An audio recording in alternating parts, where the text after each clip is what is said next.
Të nërë shikues, mirë se ritakojemi sot në këtë fillim 10 ditëshi maraton për muajin e Ramazanit. Janë 10 ditë të fundit të këtij muaji të bekuar, duket se ka ecur shpejt, ka ikur shpejt dhe ky ndoshta mund të konsiderohet Ramazani i Ramazanit, pasi në këto ditë ka bekime shumë, është nata e Kadrit dhe ka shumë gjëra të cilët besimtarët fokusohen dhe kanë një tjetër përjetim. Por cilat duhet të jenë ato aspekte që duhet të kenë kujdes, çfarë duhet të bëjnë më së tepërmi dhe nga cilat duhet të kufizohen më së shumti. Për gjitha këto do të kemi shpjegimet e Hoxhës nderuar Ahmet Kalaj. Hoxhë, mirë se vini. Mirë se gjete. Po dëgjoj aty ku po bëj hyrjen, kjo puna 10 ditë të fundit si puna atyre që janë gar, edhe vjen ai momenti që e shohin atë, po është ai sforcimi i fundit. Është sforcimi i fundit. Dhe le të fillojmë pikërisht me disa aspekte, po themi teknike të këtyre 10 ditëve. Kur fillojnë dhe kur mbarojnë? Cilat janë dy skajet e këtyre 10 netëve? Ne themi ditë net. Po, aty janë faktikisht. Faktikisht kemi dhe një dilemë të madhe, po ta shohësh kalendarin aty, nata e Kadrit 26 Ramazan. O zoti i madh, 2844 pyetje vinë vetëm për këtë çështje. Se thot nata e Kadrit. Po aty është 26 Ramazan, ne e dimë që është 27.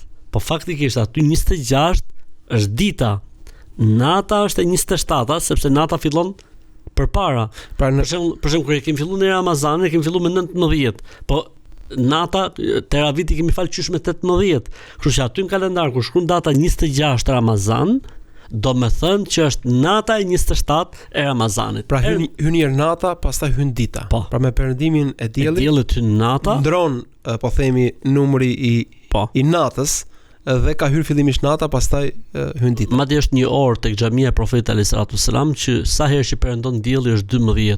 Orë pa kompjuter, është orë e vjetër, domethënë, orë shumë e vjetër, shekullore. Sa herë thirret ezani e akşamit, aty është ora 12. Sepse faktikisht aty fillon, si më thënë, nishi. Aty ndron data. Pa, aty ndron data. Atëherë 10 netshi i fundit i Ramazanit fillon natën e 21.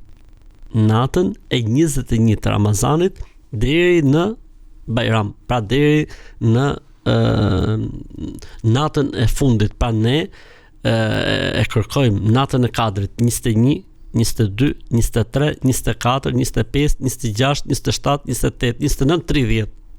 Pra natën e 21. Pra kur është data 20 Ramazan, atë natën darkët fillon dhe 10 netshi i fundit i Ramazanit. Pra për ta konkretizuar, Hoxh, sipas kalendarit hënor fillon pra në 20 Ramazan e dark. Po.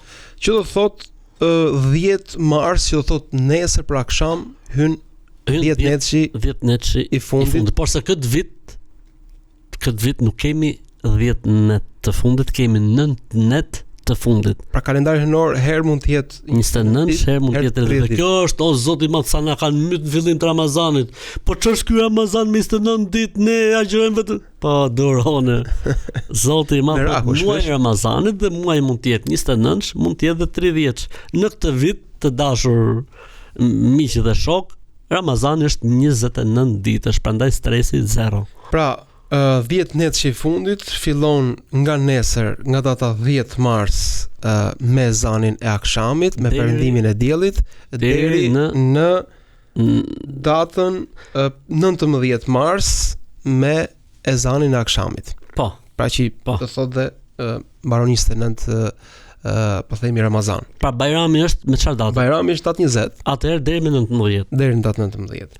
Okej, pra këto janë 9 ditët e këtij muaji, por kryesisht për këtë vit. Vetëm për këtë vit. Po kryesisht janë 10, po këtë vit mund të jenë 9 ditë. Mund të jenë, po ashtu është. Ashtu është. Mos hapim debatin pastaj. Okej. Debatin famoz. Mirë, sa më pak polemika në këtë muaj aq më mirë është. Po. Përse janë kaq të rëndësishme? Pse janë kaq të veçanta? Përse veçohen këto ditë brenda këtij muaji? Ka një linjë logjike dhe pastaj do të flasim për linjën fetare. Linja logjike është nëse njeriu nuk e ka bërë një punë fort mirë, po anë nga fundi fillon edhe korrigjon, pendohet, i rregullon gjërat, merret konsiderat. Nëse dikush ka bërë mirë punën, po anë nga fundi kur I themi ne e hedh poshtë ose e neglizhon, merret konsiderat. Pra fundi, mënyra se si e mbyll shumë e rëndësishme. Edhe jeta.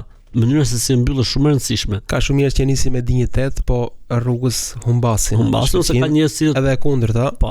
Mund të kenë filluar një jetë me probleme, po pendohen. Prandaj dhe njeriu do të jetë vazhdimisht i përgatitur që nëse është ky fundi të jemi në rregull me Zotin, të jemi në rregull me gjithçka. Kjo është argumentet fetare? Kjo është linja logjike e gjës.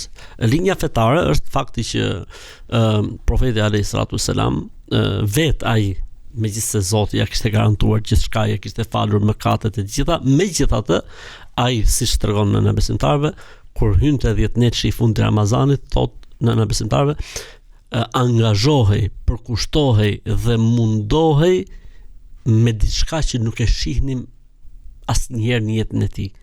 Pasi më thonë ai 10 netësh i fundit të Ramazanit për profetin alayhis salam ishte ditë, ishte angazhim ekstrem, pra me kuptimin pozitiv të fjalës. Dhe pyetën si nëna besimtarëve tha, paloste shtratin, si më thon nuk kishte kohë për gjumë. Shtrëngonte mirë brezin, pra me kuptimin si ishte koha për të kushtuar rëndësi shumë ushqimit. Dhe zgjonte familjen e tij. Pra atmosfera familjare që nga një prej shtyllave të këtyre 10 netëve. Dhe ne në 10 netëshin e fundit të Ramazanit, pra duke filluar nga nesër mbrëma, kemi edhe namazin e tehexhudit, pra namazi natës. Tehexhudi është tjetër dhe namazi teravis është tjetër. Pra namazi teravis është një namaz që falet, le të themi, nga yatsia derisa të zgjasi, pastaj ne, do të thonë duke filluar nga ora 1 e natës, le të themi, fillojmë namazin e tehexhudit, që është një namaz tjetër si namazi teravive, plus pra që bëhet në kërkim të natës kadrit. Pra arsyeja kryesore e këtij 10 netësh të fundit është kërkimi i natës kadrit. Gjëja tjetër që bën profeti alayhis salatu wassalam në këtë 10 netësh të fundit është se rrinte në xhami dhe s'dilte prej xhamie. Pra quhet etikaf. Është një lloj vet izolimi, nëse mund të themi kështu.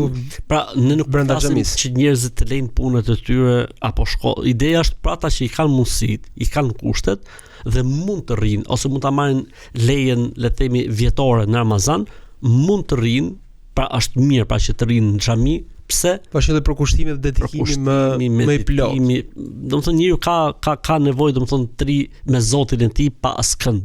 Domethënë që i bën shqetësim ose që i jep muhabet, po muhabet me Zotin e tij, si më thën.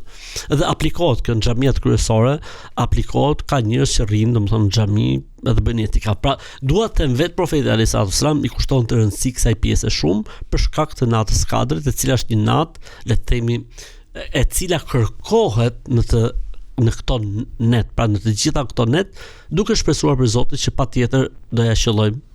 Për gjithë secilin i cili me neglizhencë ose jo, me vedi ose pa vedije, nuk ka agjëruar këto ditë, këto 20 ditë tashmë, pjesë më të madhe të Ramazanit. Kanë mbetur vetëm 10 ditë. Çfarë mund të bëj? A mund të nis agjërimin në këto ditë? A është i vlefshëm? Asnjëherë nuk është vonë për të shkuar tek Zoti.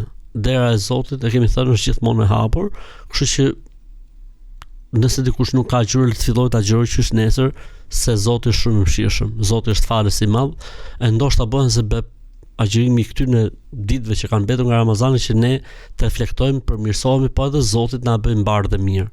Kështu që nuk është asnjëherë vonë. Tani, muaji i Ramazanit ju keni thënë shpesh që është muaji i Kuranit.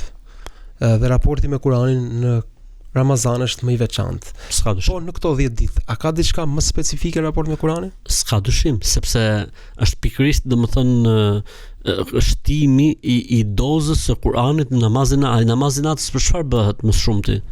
Bëhet për Kuranin. O ti i mbuluar, çohu dhe falu natën, shumë pjesën më të madhe të natës ose gjysmën, dhe lexoje në të Kur'anin me rregull dhe me bukuri. Pra gjithë synimi, synimi është leximi i Kur'anit.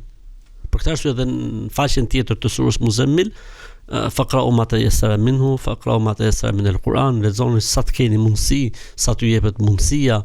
Pra ideja është gjithashtu lidhja me Kur'anin. Pra nëse themi po presim natën e Kadrit, metoda më e mirë për ta përjetuar natën e Kadrit, për të fituar shpërblime dhe sevape natën e Kadrit është namazi, është Kur'ani.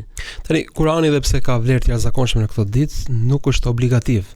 Absolutisht. Po ndërkohë kemi aspekte që janë obligative, siç është namazi. Shumë prej nesh fokusohemi në këto ditë tek namazi i natës. Edhe për shkak të atmosferës, edhe për shkak të përjetimit, edhe për shkak të duave të përbashkëta që bëhet. Kush është më i vlefshëm, namazi ditën apo natën? Gjithë secila ka vendin e vet. Pra nuk mund të thosh kush është më i rëndësishëm, nëna apo babai. Gjithë secili ka vendin e vet.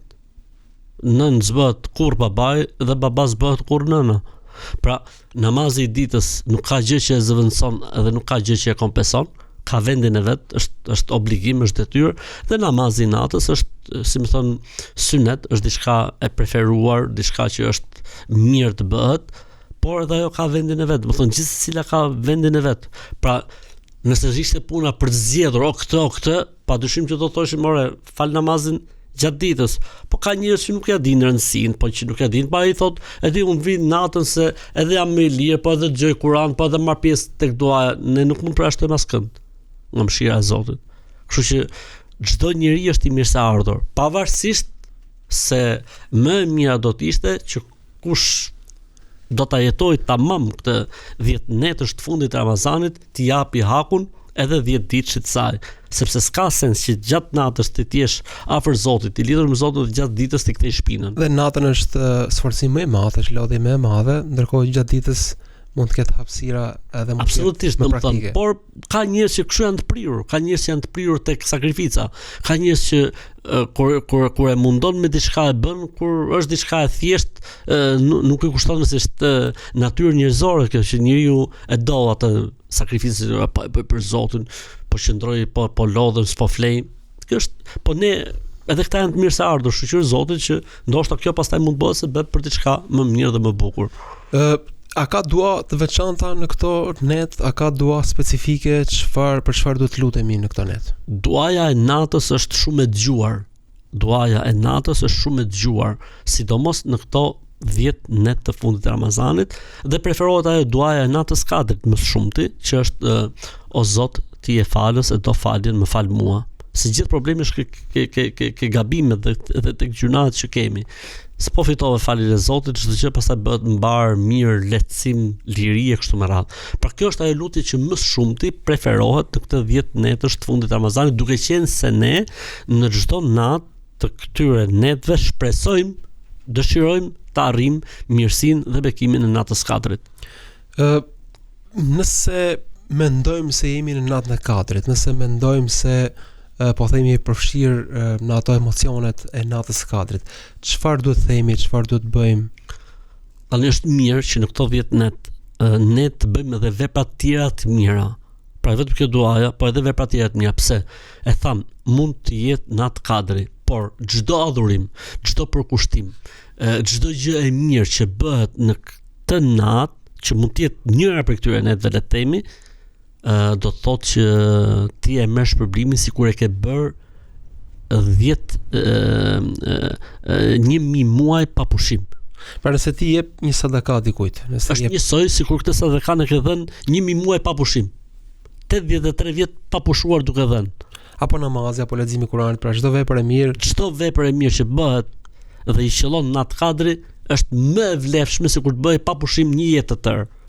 Për këtë arsye dhe ka një hadith shumë interesant që profeti Alisem nuk është treguar në fillim fare nata e kadrit. Çfarë bëri?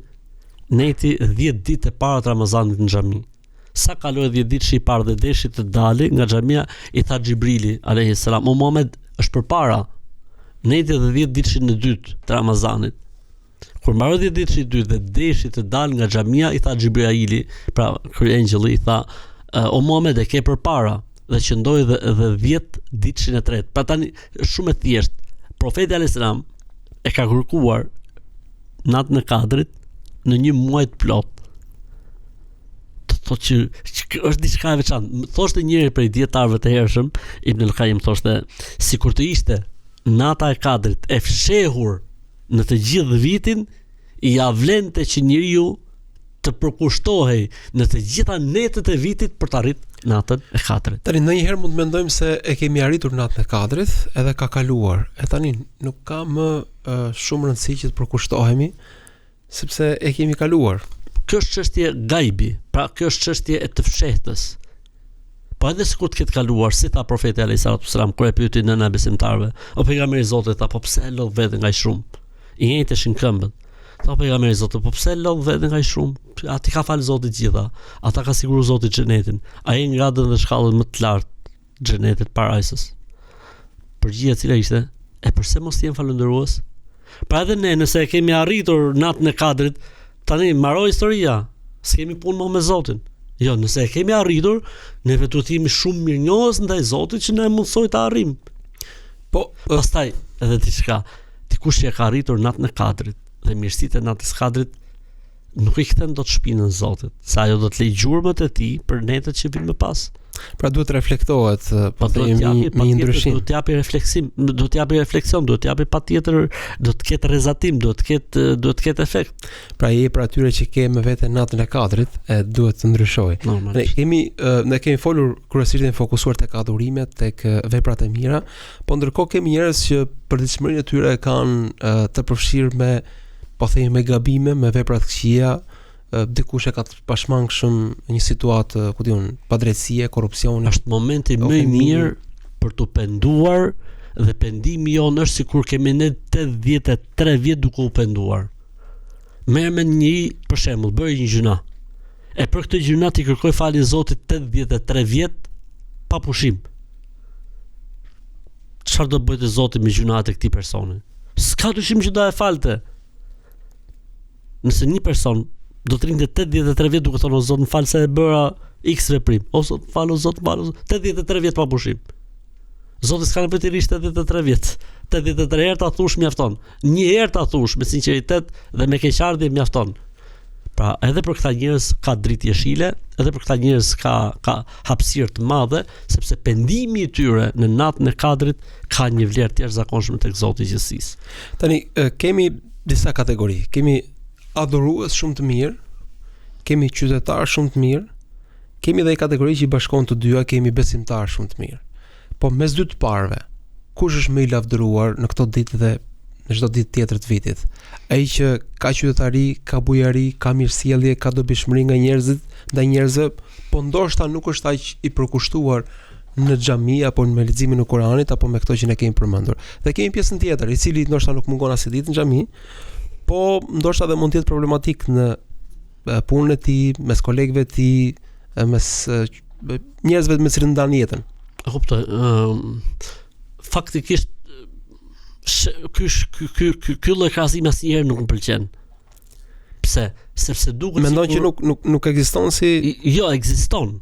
Po duket sikur këta që shkojnë në xhami janë kështu rrëmuj, kurse këta që s'vën në xhami gjao kështu në jetë këta janë. Ja, absolutisht, kjo është e tepruar, se gjithë ky tubim një mujorsh, i cili jo vetëm që nuk sjell konflikte dhe përplasje dhe probleme, po është i harreshëm. 30 ditë ndoshta nuk ndodh as një tubim i tjetër. Mënyra se si ne, për shemb, bëhet pyetja, një besimtar, jo qytetar i mirë, apo një qytetar, po është qytetar, ama nuk është besimtar. Ky lloj krahasimi nuk është me vend. Okej, le të vim tek përgjigjja jote. E zëm se kemi një besimtar i cili nuk është aty ku duhet, dhe kemi një tjetër që nuk është besimtar, ama është korrekt. E marrin të mirë qenë kështu. Tani, shembulli më interesant për këtë është nëse ne do shkojmë diku, për shembull, edhe do hypim në autobus për të shkuar apo në tren apo në avion. Dhe destinacioni është diku tjetër. Dhe njerëzit hypin. Dhe dikush thotë, ja, unë nuk hypi fare. Ama këtu ke stacioni do të bëj gjitha shërbimet do të ri. Nëse ato që hip në avion ka për atyre që janë shumë perfekcion, por ka për atyre që janë rëmujaxhi, bëjnë zhurmë, dëgjojnë me kufje, shkojnë shumë shpesh në banjë, ama në fund fare do të arrijnë destinacion. Okej, po unë jam duke pritur avionin apo urbanin. Mua më intereson, po themi, kjo koha te stacioni. Nuk e di unë çfarë do bëj ky tjetri. Për veten e tij. Dakor, gjithë problemi është se ne destinacionin ton e kemi botën tjetër. Dhe bileta e botës tjetër është adhurimi i Zotit. Nëse ti nuk adhuron Zotin, rrit këtu stacioni je këtu në dynjaje, por është si të fitosh xhenetin. Parajsa dhe xheneti nuk fitohet vetëm se të presësh biletën. E bileta ka emrin La ilaha illallah Muhammed Rasulullah. Po nuk e preve, këtu do të jetosh ti vëlla. Ore do të japi Zoti të gjitha. E pyeti nëna e besimtarëve profetin alayhis salam, tha profeti Zot ta bëj një pyetje, tha, ore tha si është puna e filanit për një emër shumë të njohur kohën kohën para islamike. Tha çfarë do të bëj Zoti me të në botën tjetër? Pyetje e çuditshme. I vërsi sikur më pyet çfarë do të bëj Zoti me Enver Hoxhën, për shembull. Tha o pejgamberi Zot, çfarë do të bëj Zoti tha me filanin? Ky person që po e pyet Aisha, pejgamberi alayhis salam, ka qenë faktikisht xhymert i madh. Kur ishte koha e haxhit, çdo ditë therte 100 deve për haxhit. Tha profeti alayhis salam, përfundimi i tij do të jetë zjarri. Tha po si o pejgamberi, gjithë ajo bamirësi. Gjithë ajo bamirësi. Profeti çfarë tha?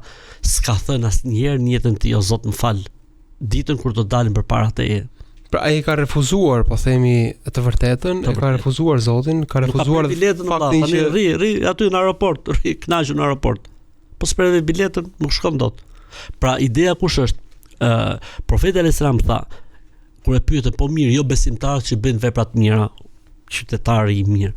Jo besimtarët që bëjnë vepra të mira, si është puna e tyre në botën tjetër? Tha profeti alayhis salam, u a jep Zoti këtu në këtë botë gjithçka. U a kompenson Allahu të mirat që bën në jetën e kësaj bote. Pra fitojnë atë statusin e njeriu, po themi, të pranuar, qytetarit të mirë. Ora pas mund pa probleme, mund të marrin dekorata, mund të kenë poste dhe pozita, në fund fare s'marrin gjë. Gjithsesi një besimtar i mirë duhet të jetë dhe qytetar i mirë. Absolutisht. Në të kundër duhet të ketë besime në fenë e tij. Domethënë nuk më pëlqen pyetja, se duket sikur i kemi ndar njerëzit. Besimtar, jo të mirë, qytetar, jo besimtar, po të mirë. Ky është rasti i vetëm ndoshta që ka thënë s'm pëlqen pyetja se ja, e kisha në sensin metaforik. Po e pranoj gjithsesi. S'ka pyetje që s'm pëlqen. E kuptoj. Pra, një besimtar i mirë duhet të jetë patjetër një qytetar i mirë, dobishmëria ndër të tjerëve. Feja në fund fare këtë mision ka që ti nëpërmjet adhurimit, përkushtimit, ti jesh i edukuar, ti jesh i qytetëruar, ti jesh i sjellshëm, ti jesh i edukuar. Pra, e bukura e fesë është se sjellja dhe edukata është formë e adhurimit të Zotit. Dhe adhurimi i Zotit duhet përkthehet në sjellje dhe në edukat. O pejgamberi i Zotit, çfarë është ajo që më shumë ti njerëzit i fut në xhenet, në parajs? Tha bindja dhe përkushtimi ndaj Zotit dhe sjellja e mirë, edukata. Pra edukata, domethënë, ose profeti alayhis salam tha në një fjalë të tij shumë të mrekullueshme, tha njeriu arrin me edukatën e tij te Zoti shkallët, gradët e atyre që falen shumë dhe që agjërojnë shumë. Që ka gjë shumë e rëndësishme edukata dhe sjellja, absolutisht. Madje Zoti në Kur'an, kur e lavdron profetin alayhis salam, nuk e lavdroi se falej shumë, edhe pse ai falej më shumë se çdo kusht tjetër. As nuk e lavdroi se agjiron shumë, megjithëse agjironte se çdo kusht tjetër më shumë.